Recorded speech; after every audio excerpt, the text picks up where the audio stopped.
Hey there, thanks for tuning into Brix. I'm Chris, and continuing along with our reviews of the brand new LEGO Ninjago 2025 sets, this time we'll be taking a look at all of the brand new minifigures of next year. From new Storm Rider suits for the Ninja, to Morro making a crazy return in 2025, to the return of Pixal, a new version of Jay, and everything in between, there are some really exciting and interesting minifigures to dive into here, and I cannot wait to showcase them all. This is coming at the perfect time as I'm in the process of completely revamping my Ninjago minifigure displays, and stay tuned for a video coming out very soon on that. But for now, let's jump into every single LEGO Ninjago 2025 minifigure. Okay, so here is the entirety of the minifigure lineup for Ninjago January 2025. Minus the standard version of Zane, because he is actually off on an adventure, and if you want to find out where he is, stay tuned for the end of the video. Altogether, these are all the different characters, including the new buildable version of Zane as well, plus the two baby dragons, one of which is a new type of baby dragon, the much sought after new version of Jay as Rogue, Morro, all of the new ninja suits, and all of the villains, from 2 copies of Lord Roz to all of the Dragonian scouts and warriors. Altogether, the minifigure distribution for this wave is interesting. It's actually one of the first times we do not get a fully complete ninja team in a full wave with all of their armor being included, with some, like Lloyd and Kai, not including their actual black armor pieces to make them fit in the vehicles. Still, this does feature the return of several really interesting characters like Morro, Pixal, and a new version of Jay. Very curious to see how that story goes, and of course we do get 2 new members of the Forbidden Five as well in the form of Nokt and Drix, the elemental masters of Brute Force and Swarm respectively. It's really cool to finally get Nokt as a minifigure, and I have a lot of thoughts on that figure design, but we're going to pair them for the actual in-depth look later on in this video, and start off by taking a look at the overview. In terms of the villains, this may be one of the greatest villain factions that LEGO has ever made for Ninjago. I've actually seen a lot of mixed feelings about these online. A lot of people feel like they kind of come from Nexo Knights with the torso and leg print in particular, but I don't even think that's necessarily a bad thing. In fact, Nexo Knights' villain designs were lauded as some of LEGO's best. Having 4 brand new molds per villain minifigure is really fantastic, and it's not something that LEGO does normally, so it's really special to get these absolutely kitted out in full-on designs. Of course, it is also very sweet to get a brand new recolor for the baby dragon mold introduced for Ryu last year, and I'm really happy that we're getting it in different colors, and I hope that this is just the start. Finally, that big figure of Zane being fully brick built is really exciting. I'm very curious where they're going to take it in the storyline, and it's actually really cool they finally did something more interesting with Zane after the character hasn't honestly had a ton to do in recent history. However, that being said, some of the recurring ninja characters like Wildfire and Sora are a little bit disappointing how they are just these standard suits that we've gotten even a couple of years ago, and I still don't quite know how I feel about the new ninja suits. I'm gonna have to take a look at all of them as a team to really find out my full thoughts, but again, they are really interesting. They feel like they're taking on a more high-tech, almost like a biker mask or a fighter jet helmet sort of hood there, which is an interesting design to go for the Ninja, certainly very specialized for what they're trying to do, and figure distribution-wise, when we turn our gaze to the heroes, I definitely wish that it was a little bit more balanced. We have 3 copies of Kai, one of which is exclusive to the spinner, 2 copies of Aaron, 2 copies of Sora, 3 minifigure versions of Zane, and 1 brick-built version of Zane, 3 copies of Lloyd, however one of those is in a weird hodgepodge suit, combining his Season 1 suit alongside the Season 2 hoods and the Season 2 Part 2 armor, and then we have 3 copies of Nia, 2 of which have armor and 1 of which just has hair, and then only 1 copy of Cole, plus just a copy of Wildfire, which we're going to see in a little bit, and that pretty much rounds out the whole team. Altogether, it feels a little bit unbalanced, and it's very strange to not get fully armored up versions of Kai and Lloyd. I get that for the sets they come in, it didn't make sense to include armor in them, but it still feels a little bit strange, and it would have been cool to just have a little bit more of an even distribution, especially with Cole being limited to the largest set. When we go on to the side characters though, these are looking really good. We have that new color of a baby dragon, which actually looks like it might be a female dragon because of the eyelashes. Wildfire is a bit disappointing just being in the same outfit, but I guess it is just kind of just a recurring character at this point to have in that same uniform, but the rest of the characters are really well done, and I cannot wait to go in depth into all of the side characters here because they really spared no expense. And finally, when it comes to the villain faction, we have all sorts of great villains. In fact, we have 6 copies of the Dragonian Warriors, 4 copies of the Hunters, and then we have 2 copies of Lord Raz, and then 2 members of the Forbidden Five. In fact, the villain faction is one of the most evenly distributed across the wave. Even for one of the sets that includes a Dragonian Warrior without wings, another one of the sets includes an extra Dragonian little dragon back piece, so you can actually make all 6 Dragonian Warriors be fully armored up. Although it is unfortunate that one of them, the one included in Lloyd's pullback race car, doesn't come with the full-on dragon and wing set. I do like how they made 2 different variations of these, where pretty much the same figure except a difference in the headpiece. These scouts have a mohawk in dark tan, as well as a different style of facial expression, and then the warriors are really cool because you actually have a reversible head that shows them spitting fire out of the mouths, which is a really cool design. But with that, let's go into the individual turntables of each and every one of the figures. I'm going to start off with Zane because Zane is really the star figure of the wave, getting not 1, not 2, not 3, but 4 unique variations across the sets. In fact, no variation of Zane is the same, and this is the most zany out of all of them. And pun absolutely intended there. It's a brick-built version of Zane, and I'm really curious how this is going to work out in the story. My theory is that maybe he's going to get battle damaged and he has to rebuild himself or combine himself with his mech, having a much more bigger and brick-built version of him, which would be a really cool story arc for Zane, who always seems to get destroyed every other season. And maybe some of the other minifigures might hint at that, with one of them being like a shirtless, almost battle-damaged version, but focusing in on this figure, the fact that it is part of a combo mech but also works really well as a standalone figure is a real testament to the design. You have movable elbows, you have a print for the head being able to rotate around, and while he doesn't have knees, I don't even necessarily think he needed them because you can get him into all sorts of different poses. The only downside here is that the chest in particular, as well as the side arm detailing, are stickers, and normally, I'm not that opposed to stickers. I think they do serve their purpose, but I definitely do feel like it would be unfortunate to just have the decal on the front be slightly misaligned, and then maybe you wouldn't have the perfect type of design for him. I'm sure kids might have some trouble just getting that perfectly centered up, and they did just make a printed piece that kind of looks like a Zane reactor for this wave, so I don't really know why they didn't either just use that or make that printed piece look like this, and I guess they did want to have a different design that looks like his core, but still having it be a sticker is a little unfortunate. Otherwise though, it is really nice we get printing on the head there, and you really have a very nice print with his logo. It does look like the mask, but it does feel a lot more robotic than other characters as well. Overall, I like the design. I think the shaping is very cool, and I'm very curious to see if this is going to stick going into the summer, or we're going to get another minifigure version of Zane. I guess only time will tell. The 4+ set includes a version of Zane without the hood, and it actually reuses the headpiece from Detective Zane from Ninjago City Markets. While you could purchase this piece on Pick-a-Brick online, it is really nice to see this appear in a smaller and cheaper set to be able to pick it up, and I also really like the design of the torso showcasing the ice shards on the back of the dragon. We do also get an exclusive version of Zane utilizing his Sons of Garmadon head here, which is the standard head we had been seeing from Zane for a while, and it's kind of like a shirtless version of Zane. You can see his exposed circuitry, the reactor, and all the different bits. I really like this design, and it is super cool. I almost kind of wish he had exclusive legs as well to really give him a battle damage design, but I think that totally works for this character. I like just a very subtle white printing on the chest, almost like he's got the chest tatted up, you know? He has like 2 different back sockets on the back there with the wires, and it's a really cool different variation of Zane.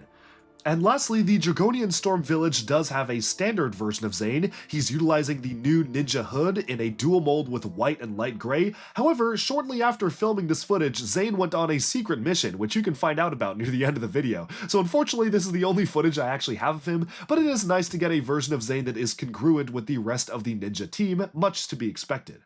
Moving on from Zane though, it's time to take a look at Kai. We get 2 standard versions of Kai that are pretty much identical, and again, these are the new ninja suits showcasing kind of half of a transparent dragon and the other half showcasing the element. One of the versions of Kai is wielding a prismatic blade, the new collectible for this season, and unfortunately none of these copies of Kai come with the black armor that all of these minifigures are pretty much supposed to have. It's really interesting because these new hoods are very angular, very unique, and very mechanical in their design, and I'm really curious what purpose they're going to serve in the show. However, I do actually like the printing on the torsos. They feel almost like Exoforce torsos, like robotic armor and metallic details with the gold being factored in, and we also get an exclusive version of Kai for the spinner, this time molding the hood in bright red and gold instead of bright red and dark red, which we saw on those other minifigures. I was never really a big fan of having too much gold on the minifigures where it doesn't make sense, and I think this is kind of the same. It almost feels like an overwhelming amount of gold for the hood for the spinner, and honestly, I definitely prefer the original variation a little bit more, but I guess LEGO wants to give something a bit different for the spinners, so I do understand why they did that. Nia, on the other hand, gets 2 copies of the minifigure fully armored up, which is quite nice. So of course, if you do buy multiple copies of the sets, you can always just take one of those armor pieces and give it to Kai, who doesn't have one, or give it to Lloyd, and it's actually really cool to get this version of Nia. I think the gunmetal gray and azure looks really solid for the character. I think it's one of the cleanest color schemes out of all of these, and while the front of the hood does feel like it's a bit overwhelming when it comes to the color scheme, I think it actually does work out quite well here. The Master of Water, after all, should have a very blue-oriented color scheme, and I do like how the dragon on the back has this metallic blue coloration with the water element showcasing on one half. It's just a really nice touch. Overall, with the black armor, these figures look a lot better. I think with just the suit and the hood, it feels a little discongruent, but I do like how they look with the hoods off. And that is exemplified in the 4+ set, where we get a more casual version of Nia. She's sporting a different head, the one that we would have seen in the LEGO Ninjago movie, and I do like the integration of the dual molded black and light blue hair as well for the azure color. Just makes it feel really nice as a casual version of the character. These suits are definitely going to take a little bit to grow on me, and they're a little bit controversial in how they're set up. But with that, let's move on to Lloyd. Lloyd has a very strange variation in the Green Forest Dragon set, and this is a mix between his Season 1 Dragons Rising post-merge suit, the armor from the Tournament of the Sources in gold, and then you have the mask from the Elemental mech suits from earlier this year. It's really strange, but actually I kinda like the aesthetics of this version of Lloyd. I wouldn't mind it if this became the quote-unquote standard variation of the ninja suits seen in the show before they get outfitted for specific missions, which it feels like these more mechanical suits that we're about to see for the characters are absolutely very mission specific. It's a very nice vanilla suit for the character, and I kinda want to see what all the other ninja look like in this style, because it solves a lot of the problems that a lot of the original suits had for me. Unlike the original version of the Dragons Rising Season 1 suits, you can actually turn the heads both with and without the masks. The masks are also a really nice, like, quote-unquote standard ninja suit, and the armor just really makes it feel complete. I love the color scheme on how good the dark green and the bright green are mixed together with the dual molding on the hood. It actually is a really nice version of the character, and I would love to see this become the standard norm for maybe at the start of a season, the ninja are just in these regular outfits, and then they change into new outfits going forwards. It's just a really nice design, it's very clean, and I do like it for what it is. But with that, we can move on to the next version of Lloyd, who again, unfortunately does not include armor in either of the 2 iterations he comes in, and that is this more mechanical Storm Rider style of suit. This is featuring a brand new bright green and dark green dual molded hood, the same as we saw on the other ninja, and you can see that the life elemental power on the back is represented by some sort of an energy swirl, which I think makes total sense.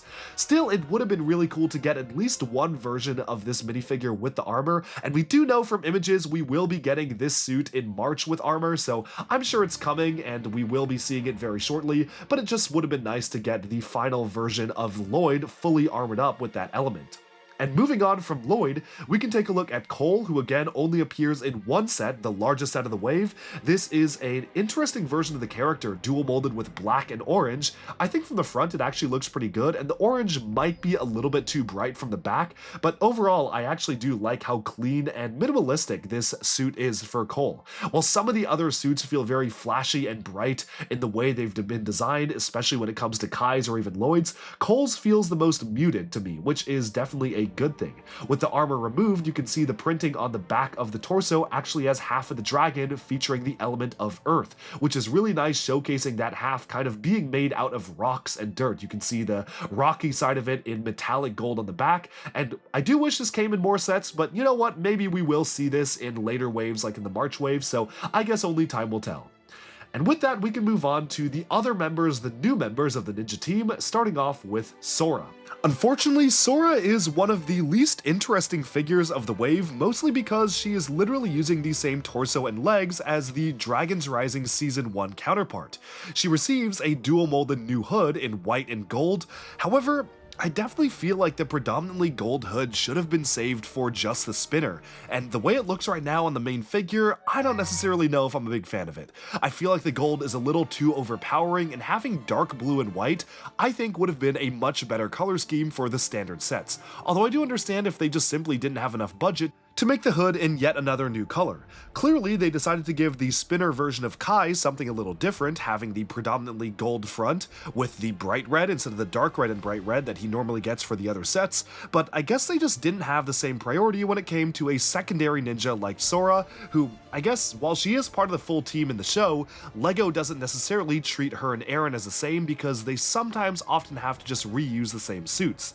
That being said though, Aaron does actually have a brand new look for Dragon's Rising Season 3, and this is a really cool look. Reflecting the darker path he's going down, allying with Lord Roz, he has one black arm and kind of a black cape-like print on the front and back of the torso, and he even has a magenta-like dragon design on the front and back, maybe even calling back to the Storm Dragon, which seems to be one of the most important characters for the new season. He doesn't have a new headpiece, but he does have a new hood, dual molded with gold and keyed orange, and again, for a spinner exclusive version of the character, I guess I can kind of see why it would have a predominantly gold hood, but the thing is, this figure is not spinner exclusive, it also is the main version of Aaron that we get in the Superstorm Jet, and I just think it would have been a lot more interesting to get maybe a new dual color version of his original hood with the horns, although if leaks are to be believed, we will be seeing something like that pretty soon, which I'd be very excited for. Still, I do like the overall design of the character, just feel like the hood is way too gold, so hopefully that's just because they made a special gold version for the spinners and we'll be getting a different version later on in March. Moving on to the side characters, first off we have Pixal. Pixal is making her return to the main storyline of Ninjago, not having been seen since the merge happened. She's actually gone missing, so I am very curious where that's going to play into the story. She gets a brand new minifigure, and I just love how they've basically returned this figure back to the original color scheme that Pixal had when she was first introduced in 2014's Rebooted, focusing on the purple, white, and lavender, but also integrating a little bit of the red. It retains the same logo as the Samurai VXL logo in 2017's Hands of Time, which is really cool to have that visual consistency across all of the Pixel minifigures since then, and I especially love the printing for the mask on this character. The other headpiece is good, but nothing really we haven't seen before. The mask though is completely new, and it looks really good for the character. Stuff like that is always a hit or miss as to whether or not it'll actually appear in the show or will she just remain unmasked, but I think it looks really cool. I also love the fans on the back. They almost look like exhaust ports, like belching out smoke when she lands on the ground. I think that could just be such a cool look. And overall, this may be one of the very best Pixel looks yet. It's very distinct to the character, but it still retains the very technological and samurai-esque feel without actually changing up the color scheme too much. I'm a big fan. The next minifigure we have here is another member of the Ninja team, the Elemental Master of Heat, Wildfire, and Wildfire unfortunately is a bit of a downgrade. She is the identical version of the minifigure we got earlier this year, except this time without armor, because she appears in a smaller $10 set. Not much to say there, so let's move on.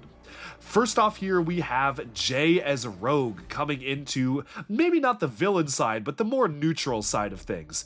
Rogue is a really cool new identity for Jay, and I'm very curious to see where the story goes. He has a brand new hat, which is inevitably going to be used for members of the Forbidden Five. We have already seen it in the show after all, and because of that, they made a new headpiece for Jay as well, where you can't see the back of the printing, that just has one single print for the front of the face. And it's a very serious and angry expression for Jay, something we haven't really seen before.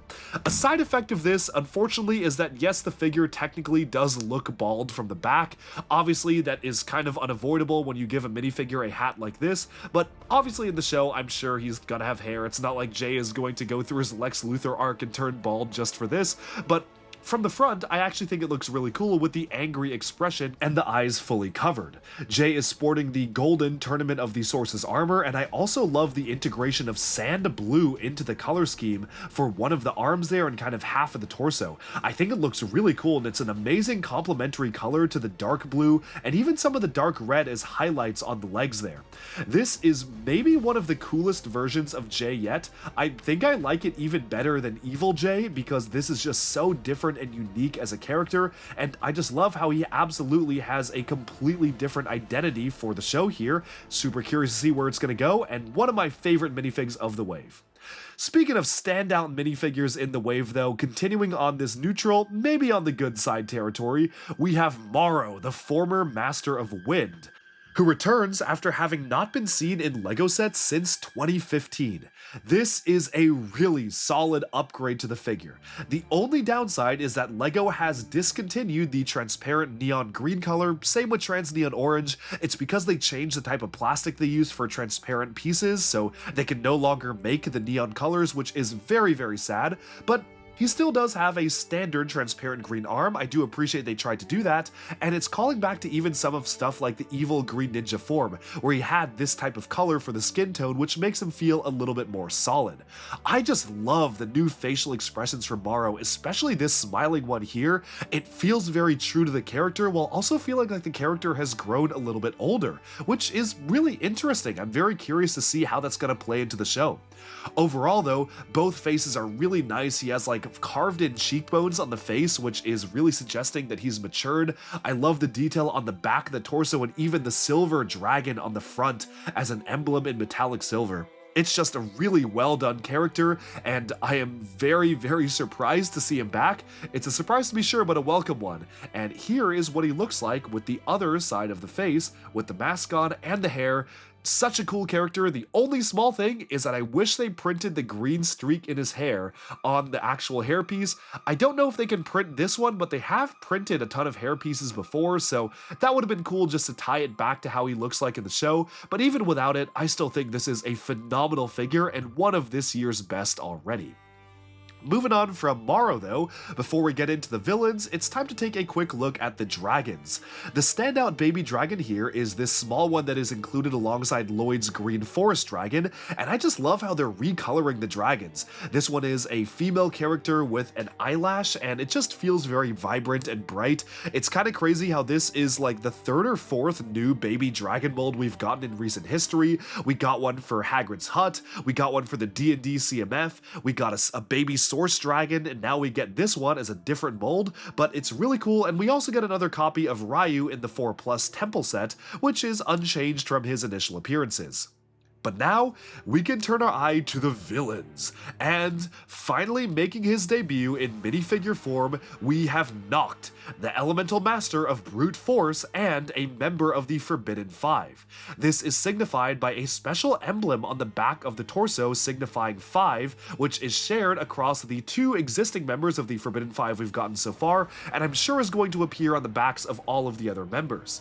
Removing the hat and mask, we can take a look at what Nokt's face looks like underneath. Since they all come from the wildness, every single member of the Forbidden Five has animalistic features, and Nokt is said to resemble a wolf, although honestly he kind of more looks like the Islanders from the Keepers, which we've seen in Ninjago in the past, although I guess I can kind of see the wolf-like resemblance. He has a very angry scowl on his face, and honestly, I kind of would have preferred like an evil-looking grin. I feel like that would be a lot more characteristic to his appearance in the show, but obviously these were made in tandem with each other. One might have been made before the other, so still, it's very cool to get him as a physical figure. The only thing I think would have made the Nokt minifigure even better is if he included the cape from the show, which of course I had to immediately give him. It's not a particularly rare cape, so thankfully if you do own an extra, or you even just want to pick one up pretty cheap on Bricklink, you are able to do that, but since he is so memorable with the cape in the show, it is a little unfortunate the minifigure didn't include it, although thankfully it is in a color that you can easily pick up. With that, let's move on to the next minifig. Another really cool physical figure to get is Drix, the elemental master of Swarm and our next member of the Forbidden Five. Drix is sporting gunmetal gray crystallized armor, which I think totally works for the bee or wasp-like aesthetic, and wields two scythe-like kind of curved blades, which also really work well for the character. I almost kind of wish that Drix had wings or something to make him stand apart, but he is still really cool on his own, and I really like how, again, they're having a somewhat animalistic humanoid design for all of these characters, which really makes them all feel unique. The black, gold, and dark red is such a clean color scheme for this character, and I cannot wait to see him in action in the show. He almost kind of reminds me of some of the better designs we got for Galaxy Squad with the insectoid villains, especially because he has this beetle or wasp-like appearance, and I just think from everything, the weapons, the hat, the armor, everything is done really well on this character, and if these two members of the Forbidden Five are looking this good, I cannot wait to see what the rest of them look like. Overall, I do like how alien they are making these characters look, especially because they come from a different realm. And speaking of characters coming from a different realm, we finally have our look at the Dragonians. These are said to be the original members of the first realm, native to that realm, which is really interesting because we haven't really gotten a lot of lore in the first realm since 2018's Hunted. Lore implications aside, these might be some of the most detailed villain Ninjago minifigures yet, sporting not one, not two, not three, but four brand new molded components for all of the figures that really make them stand out as one of the most specialized minifigures ever. Each of the Dragonian warriors has a small Dragonian dragon which can detach from the back, and here's what it looks like without the dragon. One of the characters in the Lloyd's pullback race car comes as is with just the helmet and no dragon, but all of the other ones do come with the dragon and wings, which is really nice. With the dragon separated, you can see that the armor is a little bit strangely set up. It has two studs in the back specifically to mount the dragons, but I really do love how all of these pieces were clearly designed in tandem with each other, where there is a perfect smooth fit when you place the dragon on the back of these characters. With all the armor pieces removed, it's very easy to draw a comparison to LEGO Nexo Knights with these characters. After all, they are red, evil-looking monster-like characters, which have gunmetal armor on them. Really does feel like just a lost LEGO Nexo Knight Wave 1 villain, but that is not a bad thing because those minifigures were absolutely stellar. I really love how the heads come with two different expressions here, one with a standard face with the beard and the actual mustache there, plus some of the scales around the face, and the other one which has fire just purely on the side of the head, which showcases the dragon breathing fire. I am very curious how that's actually going to be in the show. Like, are the dragon heads their heads? Are the heads underneath the real people and the dragon pieces just ornamental? Are they like two creatures living symbiotically? I really don't know, and when I asked the question in my interview, the designers said they actually don't remember if these like little baby dragons ever split off from the back, so if I had to imagine, they probably might not ever detach in the show. We don't know because they hadn't seen the show in a while, but again, still, I am very curious to see how these play out, and I'm really happy with the design of these characters. They are some of Ninjago's best. Moving on, we also have a Dragonian Scout, and while he's not quite as armored up or impressive as the Dragonian Warrior, this one still does feature the brand new gunmetal gray armor, which is super cool. The giant kind of underbite lower jaw element is very, very nicely done, and it's also cool to get a dark tan version of the Mohawk. These ones also have a unique headpiece because obviously you can see the back of the head with the Mohawk, so you just have the fur and the scales on the back of the head as a different design on the front of the face as well. Overall, I'm really happy with these Dragonians, and while it maybe would have been cool to get more than two different variations, we also got two completely different villain minifigures in the form of Nokt and Drix, so I understand they had to kind of allocate the budget to whatever made the most sense. And just being able to amass these in armies, in fact, again, as I mentioned, there are 6 warriors and 4 scouts when you collect all of the sets, is really, really satisfying, just building up a whole army of these guys. There's even an option to change out the horns in the back of their heads should you wish, so it's actually really interesting because you can just place all different types of pieces in the back, like I've done here, making this one have even longer horns. I've seen a lot of controversial opinions about these guys online. Some people are saying they don't really feel like Ninjago, others saying again they feel too much like Nexo Knights, and honestly, I kind of disagree with that. I think they're kind of meant to feel otherworldly. They are, after all, from the first realm and not from Ninjago, so it makes sense they kind of feel like they came from a completely different LEGO theme. I just love the ability to attach these little dragons to the back. You also have, I guess, yet another baby dragon mold, which brings us up to 5 in the past like 2 years, which is insane. But the ability to angle the wings on the back by rotating the clip connections is really, really good as well. Here's a close-up of the dragon in flight. Some of the dragons do actually include little transparent clear stands like this one to attach them to, so you can actually play with them easily. And it's really interesting because, again, these are just kind of their own standalone creatures. You can rotate the wings, you can have them be folded up, and the wings are really interesting new molds as well, featuring some tattered pieces in the wings, like there are little bits and pieces where it's not 100% perfect, and I'm just really pleased with the design of these little creatures, and how they're able to integrate with the minifigure is so genius too. But with that, we can move on to the final minifigure, and that is Lord Roz. And the thing about Lord Roz is that, well, Roz is completely unchanged from his 2024 appearance. In fact, there was only one minor difference in the spinner version, which we're about to see.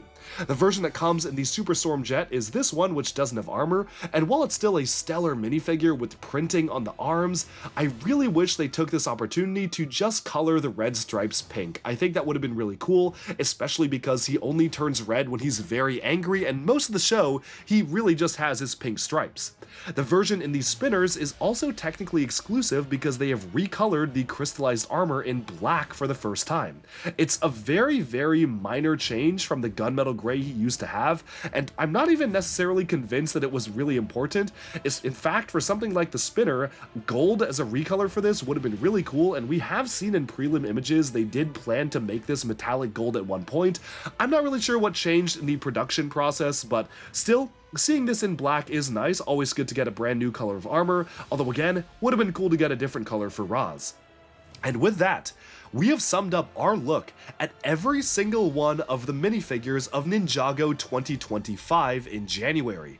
Certainly a very interesting lineup featuring a not fully complete ninja team, some of them missing armor pieces, 4 different versions of Zane, only 1 copy of Cole, Morro coming back. It's certainly one of the most unorthodox villain waves in a long time.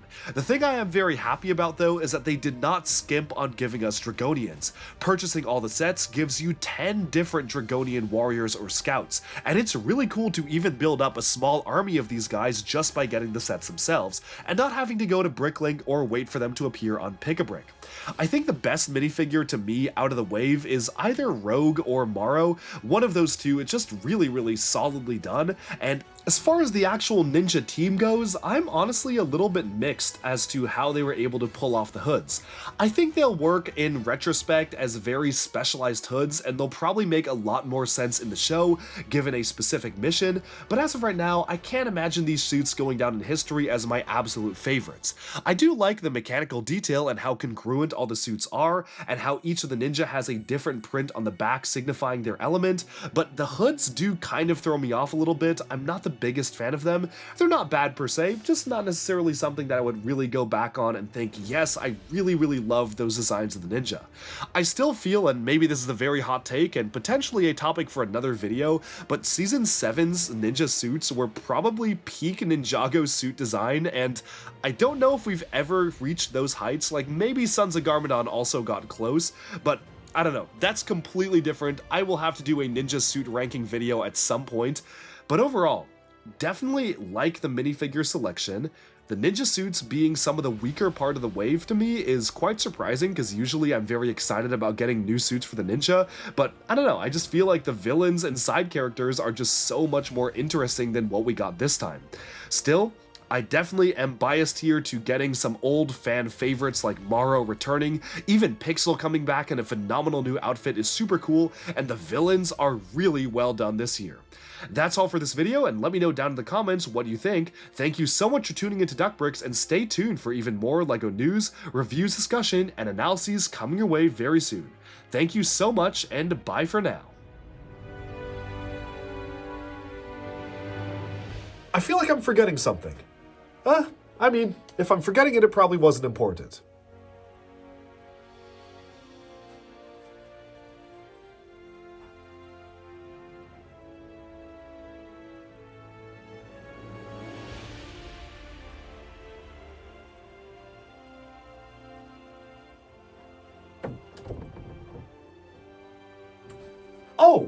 yes. What happened to Zane? Yes, you see, Zane is on a very exciting top secret mission. What mission is this, you might ask? Well, to be very specific, the mission is that he is somewhere in the world. And what I mean by that is that due to absolutely not sheer incompetence on my end, and absolutely because he was just sent on a secret mission, in the process of transporting all of these minifigures from New York back home, Zane disappeared. He could be anywhere in the country, probably on one coast. I mean, he's either on the West Coast or the East Coast. I live in Washington. I got him in New York. He's gone. I don't know what else to say. Honestly, this is really embarrassing. It's never happened to me before. Obviously, because these are early reviews, it's not like I can just go out and buy another copy of him, which I totally would have done if I lost him just for this review. So here's the deal. I got in all these sets and I had to fly out to some business in the city the next day. So within the span of like 4 to 5 hours, I think I built them all, filmed all the footage for the reviews, and then packaged up all the minifigures to film them while I was in New York, so by the time I got back here to my LEGO collection, I would have all the footage I needed, which was great, except I actually didn't have time to film them in New York, so I brought them all the way over there for nothing, and then somehow, I don't know how this happened, but somehow I came back here and Zane was gone. So he's on a mission on the other side of the country. I will probably never see him again. I do not know where he is. I asked folks to check my apartment in New York, and he's not there. So, that's all for this video. So sorry about that, guys, but hopefully you can check out one of the other amazing LEGO YouTubers to see their in-depth look at Zane, and thankfully it is just the hood that's different. The rest of the torso and the legs are the same.